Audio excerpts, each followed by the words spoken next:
ಮೈಸೂರಿನ ಹನುಮ ಜಯಂತ್ಯೋತ್ಸವ ಸಮಿತಿ ಇವತ್ತಿಂದ ಇವತ್ತು ಮೈಸೂರಿನಲ್ಲಿ ಅದ್ಧೂರಿಯಾಗಿ ಹನುಮ ಜಯಂತಿಯನ್ನ ಮಾಡ್ತಾ ಇದ್ದಾರೆ. ನಾವು ಕೂಡ ಈಗ ದೃಶ್ಯಗಳಲ್ಲಿ ತೋರಿಸ್ತಾ ಇದೀವಿ. ನಾವೀಗ ಸದ್ಯ ಮೈಸೂರಿನ ಪ್ರಮುಖ ರಸ್ತೆಯ ಪೋಸ್ಟ್ ಆಫೀಸ್ ಮುಂಭಾಗ ಇದ್ದೀವಿ.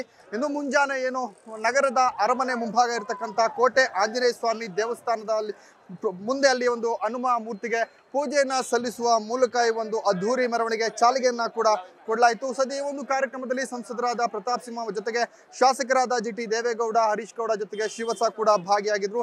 ಪ್ರಮುಖವಾಗಿ ಈಗ ಏನು ಈ ಒಂದು ಅದ್ಧೂರಿ ಮೆರವಣಿಗೆಯಲ್ಲಿ ಸಾಕಷ್ಟು ಜಾನಪದ ಕಲಾ ತಂಡಗಳು ಕೂಡ ಭಾಗಿಯಾಗಿವೆ. ಜೊತೆಗೆ ಸಾವಿರಾರು ಸಂಖ್ಯೆಯಲ್ಲಿ ಹನುಮ ಭಕ್ತರು ಕೂಡ ಒಂದು ಬಾವುಟಗಳನ್ನ ಇಟ್ಕೊಂಡು ಕೇಸರಿ ಶಾಲನ್ನ ಹಾಕೊಂಡು ಅದ್ಧೂರಿ ಮೆರವಣಿಗೆಯಲ್ಲಿ ಪಾಲ್ಗೊಂಡಿರ್ತಕ್ಕಂಥದ್ದು. ಸದ್ಯ ನಾವು ಕೂಡ ಈಗ ಏನು ಮೈಸೂರಿನ ಸದ್ಯ ಪೋಸ್ಟ್ ಆಫೀಸ್ ಮುಂಭಾಗ ಇದ್ದೀವಿ. ಈಗ ಏನು ಕೋಟೆ ಆಂಜನೇಯ ಸ್ವಾಮಿ ದೇವಸ್ಥಾನದಿಂದ ಹೊರಟಂತಹ ಮೆರವಣಿಗೆ ಈಗ ಸದ್ಯ ಅಶೋಕ ರಸ್ತೆ ಮೂಲಕ ಓಡ್ತಾ ಇದೆ.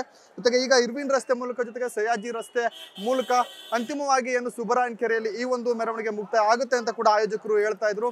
ಸಾವಿರಾರು ಸಂಖ್ಯೆಯಲ್ಲಿ ಭಾಗಿಯಾಗಿದ್ದಾರೆ ಹನುಮನ ಭಕ್ತರು. ಜೊತೆಗೆ ಸಾಕಷ್ಟು ಕಲಾ ತಂಡಗಳು ಕೂಡ ಭಾಗಿಯಾಗಿದ್ದಾರೆ. ಜೊತೆಗೆ ಏನು ಈ ಒಂದು ಅದ್ಧೂರಿ ಮೆರವಣಿಗೆಯಲ್ಲಿ ಸಾವಿರಾರು ಸಂಖ್ಯೆಯಲ್ಲಿ ಜನ ಭಾಗಿಯಾಗಿದ್ದಾರೆ. ಸಾವಿರಾರು ಹನುಮ ಭಕ್ತರು ಭಾಗಿಯಾಗಿದ್ದಾರೆ. ಈ ಹಿನ್ನೆಲೆಯಲ್ಲಿ ಯಾವುದೇ ರೀತಿಯ ಅಹಿತಕರ ಘಟನೆ ಆಗಬಾರದು ಎನ್ನುವ ದೃಷ್ಟಿಯಲ್ಲೇ ಮುಂಜಾಗ್ರತಾ ಕ್ರಮವಾಗಿ ಮೈಸೂರು ನಗರ ಪೊಲೀಸ್ ಇಲಾಖೆಯಿಂದ ಕೂಡ ಸಾಕಷ್ಟು ಪೊಲೀಸರನ್ನ ಕೂಡ ನಿಯೋಜನೆ ಮಾಡಲಾಗಿದೆ. ಪ್ರತಿ ವರ್ಷದಂತೆ ಈ ವರ್ಷವೂ ಸಹ ಪ್ರಮುಖವಾಗಿ ಮೈಸೂರಿನ ಹನುಮ ಜಯಂತಿ ಸಮಿತಿಯಿಂದ ಇದು 5ನೇ ವರ್ಷದ ಕಾರ್ಯಕ್ರಮ ಅಂತ ಕೂಡ ಹೇಳಲಾಗ್ತಾ ಇದೆ.